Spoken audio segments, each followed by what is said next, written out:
കന്യാസുതനേ ദൈവകുമാര മണ്ണിൻ രക്ഷകനേ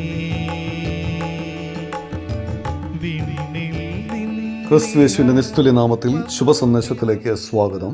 വിശുദ്ധ വേദപുസ്തകത്തിൽ മത്തായി എഴുതിയ സുവിശേഷം 16 അധ്യായം 27 വാക്യത്തിൽ നാം ഇപ്രകാരം വായിക്കുന്നു: മനുഷ്യപുത്രൻ തൻ്റെ പിതാവിൻ്റെ മഹത്വത്തിൽ തൻ്റെ ദൂതന്മാരുമായി വരും.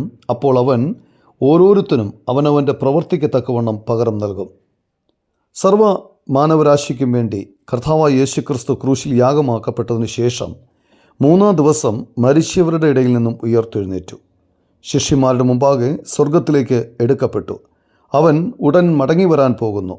തൻ്റെ വീണ്ടുവരവിനെക്കുറിച്ച് യേശുക്രിസ്തു തൻ്റെ മരണത്തിന് മുമ്പ് പറഞ്ഞു: മനുഷ്യപുത്രൻ തൻ്റെ പിതാവിൻ്റെ മഹത്വത്തിൽ തൻ്റെ ദൂതന്മാരുമായി വരുമെന്നും ആ സമയത്ത് അവൻ എല്ലാവർക്കും അവരുടെ പ്രവൃത്തികൾക്കനുസരിച്ചുള്ള പ്രതിഫലം നൽകുമെന്നും. ഒന്നാമതായി അവൻ നീതി നടപ്പാക്കാൻ വരും, അതായത് പ്രതിഫലവും ശിക്ഷയും പ്രഖ്യാപിക്കുവാൻ.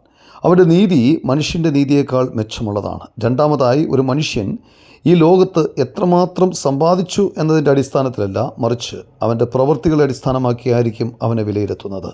വിശ്വസിക്കാത്തവൻ അവരുടെ അവിശ്വാസ നിമിത്തം നിത്യനാശത്തിലേക്ക് ശിക്ഷിക്കപ്പെടും.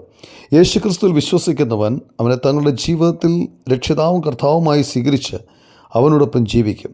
അവൻ അവർക്ക് ജീവൻ്റെ കിരീടം നൽകും. മൂന്നാമതായി അധാർമികത, കുറ്റകൃത്യങ്ങൾ, എല്ലാത്തരം പാപങ്ങൾ, അനീതി പ്രവർത്തികൾ എന്നിവയെ ന്യായം വിധിക്കുന്നതിനായി ദൈവം ഒരു ദിവസം നിശ്ചയിച്ചിട്ടുണ്ട്. ആ ദിവസത്തിൽ നിന്ന് നിങ്ങൾ ഒഴിവുള്ളവനായിരിക്കാൻ, രക്ഷിക്കപ്പെട്ട് ക്രിസ്തുവിൻ്റെ മക്കളായി ജീവിപ്പാൻ ദൈവം നിങ്ങളെ സഹായിക്കട്ടെ.